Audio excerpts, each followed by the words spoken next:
The silent cosmos. In the vast expanse of a dying universe, the Zephyrians were the last known sentient species. Their homeworld, Zephyria, orbited a faint red dwarf star, the only source of natural light left in their galaxy. For countless millennia, they had watched helplessly as stars winked out of existence, leaving behind cold, dark remnants.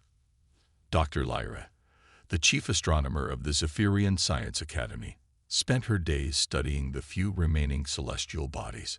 Her work was considered futile by many, but she persisted, driven by an inexplicable hope that something might change in the unchanging darkness. One standard day, as Lyra calibrated her instruments, an alarm sounded. A gravitational anomaly had been detected at the edge of their system. Startled, she focused her sensors on the area, revealing a massive object moving at impossible speeds. "This can't be," she muttered, her tentacles twitching with excitement. Nothing should be able to move like that in this entropy-ridden universe. As news of the anomaly spread, the Zephyrian High Council convened an emergency meeting. Grand Counselor Zorn, his bioluminescent patterns pulsing with anxiety, addressed the gathering. "Fellow Zephyrians, for the first time in our recorded history, we face an unknown. This object defies our understanding of physics. We must decide how to proceed." Debates raged for hours. Some argued for caution, fearing the unknown entity might be hostile. Others, including Lyra, pushed for attempts at communication. "This could be our only chance to learn something new about the universe," Lyra pleaded. "We can't let fear hold us back." As the council deliberated, the object continued its approach. Lyra returned to her observatory, determined to gather more data. As she studied the readings, a pattern emerged in the object's energy signature, a repeating sequence that couldn't be natural. With trembling tentacles, Lyra realized the truth. They weren't alone in the universe after all. Something, or someone, was coming. Echoes from the past. As the Zephyrian civilization grappled with the implications of the approaching object, Dr. Lyra made a breakthrough. The energy signature she had detected wasn't just a pattern, it was a message. Working tirelessly, Lyra and her team deciphered the transmission. It was a greeting, encoded in a simple mathematical sequence, but what shocked them most was its origin. It claimed to be from a species called humans. "Humans," Grand Counselor Zorn repeated, his bioluminescence flickering with confusion. "There are no records of such a species in our archives." Lyra's research assistant, Vex, had been digging through ancient databanks. "Actually," he interjected, "there might be. I found references to humans in some of our oldest myths. They were said to be a powerful race that existed when the universe was young and bright." The revelation sent shockwaves through Zephyrian society. Could these legendary beings truly exist? And if so, why had they returned now, at the twilight of the universe? As debates raged, Lyra focused on preparing for contact. She worked on translating more complex messages, hoping to communicate with the approaching vessel. One day, as she pored over the latest transmissions, Lyra deciphered something that made her heart race. The humans weren't just saying hello. They were promising to bring back the light. They claimed they can reignite dead stars, Lyra announced to the stunned High Council. They say they've spent eons perfecting the technology, and now they've returned to restore the universe to its former glory. The council chamber erupted in a cacophony of voices. Some Zephyrians embraced the news with joy, while others remained skeptical. "How can we trust these strangers?" one counselor argued. "This could be a trick to conquer us." Zorn raised his appendages for silence. "Dr. Lyra, what do you think? You've studied their messages more than anyone." Lyra's tentacles curled thoughtfully. "I believe they're sincere. The complexity of their communications, the advanced nature of their vessel, it all points to a civilization far beyond our own. If they wanted to conquer us, why bother with such elaborate deceptions?" As the debate continued, the human vessel drew closer. Soon, they would be within visual range. The Zephyrians prepared for first contact, a mix of fear and hope coursing through their society. Lyra returned to her observatory, sending out a carefully crafted welcome message. As she waited for a response, she couldn't help but wonder, what would these humans be like? And could they truly bring light back to the dead stars? Rekindling hope. The day of first contact arrived. The human vessel, a massive construct that dwarfed anything the Zephyrians had ever built, entered orbit around their world.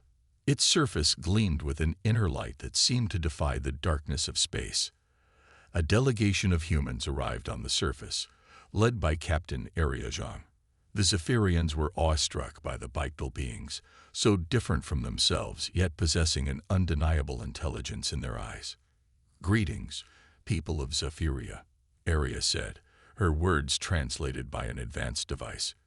"We come as friends, with a mission to restore light to the cosmos." Over the next few days, the humans shared their story. They explained how their civilization had flourished in the early universe, spreading across galaxies. But as they watched stars die and entropy increase, they realized the universe itself was in danger. "We couldn't accept the death of everything," Aria explained to a rapt audience of Zephyrian scientists and leaders.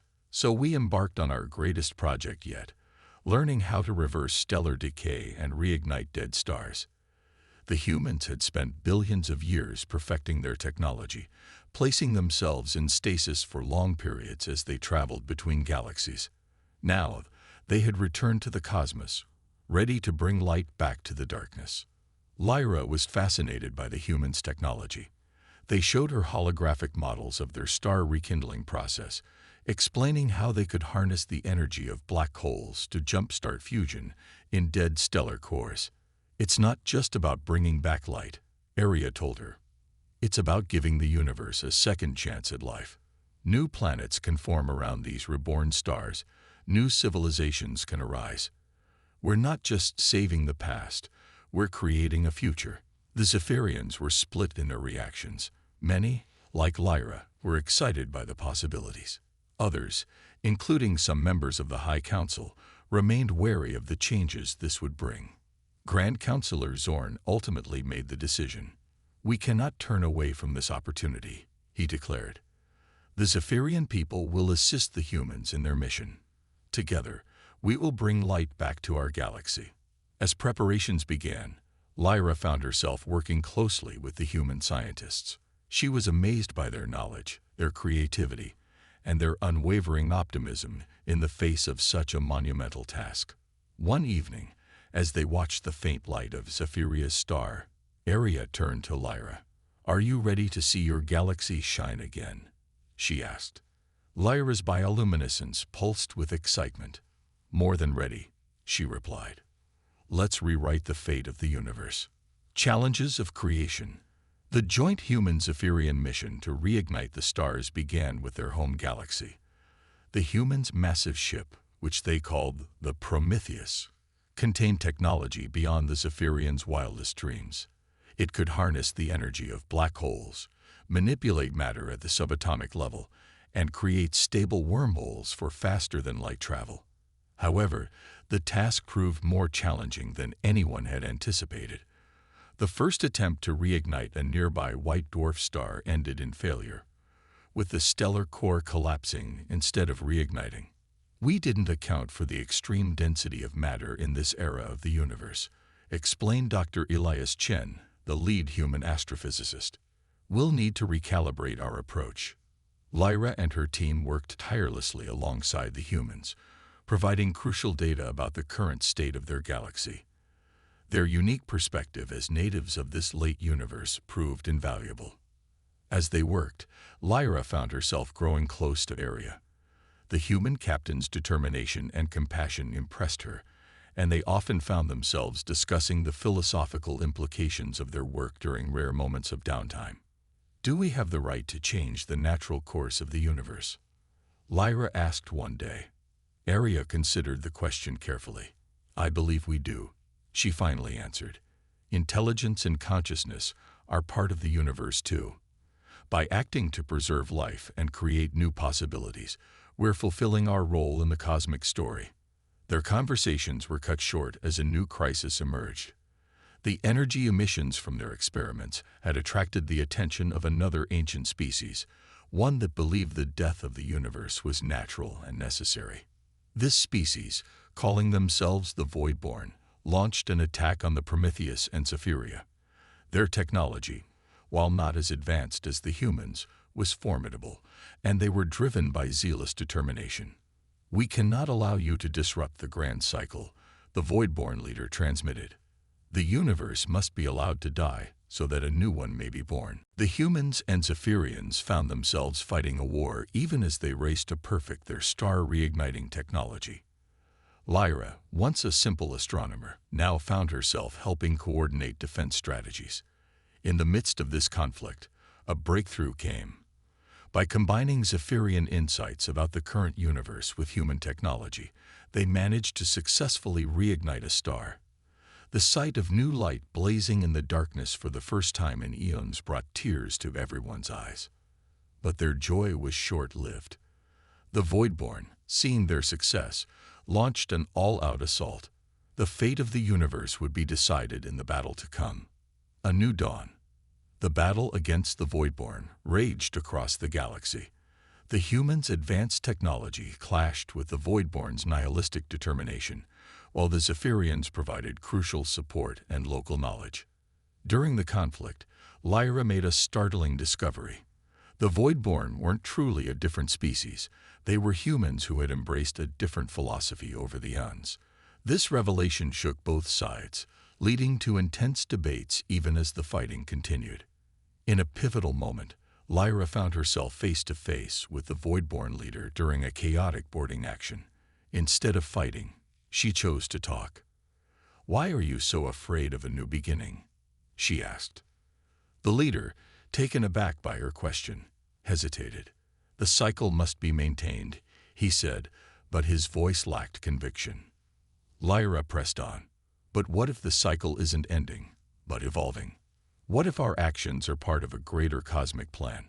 Her words struck a chord. Slowly, divisions began to form within the Voidborn ranks.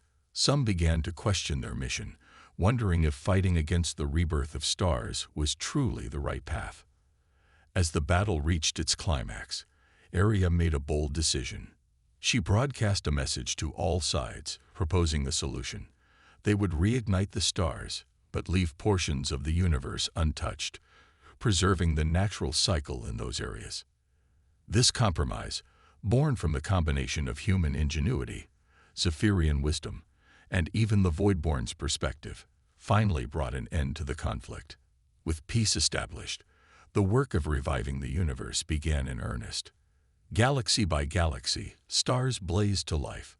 New planets formed, and the potential for life spread once more across the cosmos. Lyra watched in awe as her once dark sky filled with pinpricks of light. The younger Zephyrians, who had never known a bright sky, were overwhelmed by the beauty. Centuries passed. The universe teemed with new life and new civilizations. The humans, Zephyrians, and reformed Voidborn worked together, guiding the younger races and maintaining the balance between renewal and natural processes. Lyra, her lifespan extended by human technology, stood with Aria on an observation deck of the Prometheus. Before them stretched a vista of vibrant galaxies and shining stars. "It's more beautiful than I ever imagined," Lyra said, her bioluminescence pulsing with joy. Aria nodded, smiling. "And it's only the beginning. Who knows what new wonders will arise in this reborn universe?" As they looked out at the cosmic tapestry they had helped weave, both felt a profound sense of accomplishment and hope. The universe had been given a second chance, and the future was bright with possibilities. The legacy of humanity, and the courage of species like the Zephyrians, had transformed the fate of existence itself. In the grand cosmic story, a new chapter had begun, one filled with light, life, and endless potential. Echoes of rebirth. Millennia had passed since the great rekindling of the universe. The once dying cosmos now pulsed with vibrant energy, teeming with life and possibility. The alliance between humans, Zephyrians, and reformed Voidborn had ushered in an unprecedented era of cooperation and discovery. Dr. Lyra, now an elder stateswoman among her people, stood aboard the observation deck of New Zephyria's orbital station. Her once vibrant bioluminescence had dimmed with age, but her eyes still sparkled with curiosity as she gazed at the star-studded expanse before her. "Professor," a young voice called out. Lyra turned to see her protege, Zax, approaching. The young Zephyrian's tendrils quivered with excitement. "The results from the Andromeda expedition have just come in. You won't believe what they found." Lyra's interest piqued. The Andromeda galaxy had been one of the first to be rekindled, and it had been left largely undisturbed to allow natural processes to unfold. "Tell me, Zax, what have they discovered?" Zax projected a hologram from his communication device. It showed a solar system with a familiar configuration, 8 planets orbiting a yellow star. "They found a planet in the habitable zone, and there are signs of intelligent life." Lyra's bioluminescence flickered with surprise. "Intelligent life, evolved naturally." Zax nodded enthusiastically. "Yes, the expedition detected radio signals and evidence of large-scale engineering projects on the 3rd planet from the star. They're calling it New Earth." The irony wasn't lost on Lyra. Humanity had spent eons trying to preserve and restart the universe, and now, in a rekindled galaxy, a new civilization had arisen on a world reminiscent of their original home. "Have we made contact?" Lyra asked. "Not yet," Zax replied. "The Council of Cosmic Stewardship is debating the best approach. Some argue for non-interference, to allow this new species to develop on its own. Others believe we have a responsibility to guide them." Lyra pondered this dilemma. The Council, composed of representatives from all the elder races, had been established to oversee the development of the reborn universe. Their decisions would shape the future of countless civilizations. "What do you think, Zax?" Lyra asked, curious about her student's perspective. Zax's tendrils curled thoughtfully. "I believe we should make contact, but carefully. We have so much knowledge to share, but we must be cautious not to overwhelm them or interfere with their natural development." Lyra smiled inwardly. Zax's balanced view reminded her of the lessons learned during the Great Rekindling, the importance of preserving the natural order while nurturing new possibilities. A wise perspective, Lyra commended. "Perhaps it's time I addressed the Council once more." As they made their way to the teleportation chamber, Lyra's mind wandered to her old friend, Ariajong. The human captain had embarked on a long-term expedition to the farthest reaches of the universe, seeking to understand the true nature of cosmic cycles. Lyra hoped that one day, Aria would return with new insights that could help them navigate the challenges of this reborn cosmos. The teleportation chamber hummed to life, preparing to transport them to the Council's headquarters on a space station at the galaxy's core. As the energy field enveloped them, Lyra felt a familiar thrill of anticipation. Even after all these ends, the universe still held mysteries to unravel and wonders to explore. In a flash of light, Lyra and Zax materialized in the Grand Hall of the Council of Cosmic Stewardship. Representatives from dozens of species filled the chamber, their diverse forms a testament to the richness of life in the rekindled universe. As Lyra prepared to address the assembly, she realized that their work was far from over. The rekindling of the stars had been just the beginning. Now they faced the monumental task of nurturing a cosmos filled with new life and potential. The challenges ahead were immense, but as Lyra looked around at the gathered beings, united despite their differences, she felt a surge of hope. Together, they would guide this new era of the universe, honoring the legacy of those who had come before while embracing the infinite possibilities of the future. With a deep breath, Lyra stepped forward to speak, ready to help shape the next chapter in the grand cosmic story.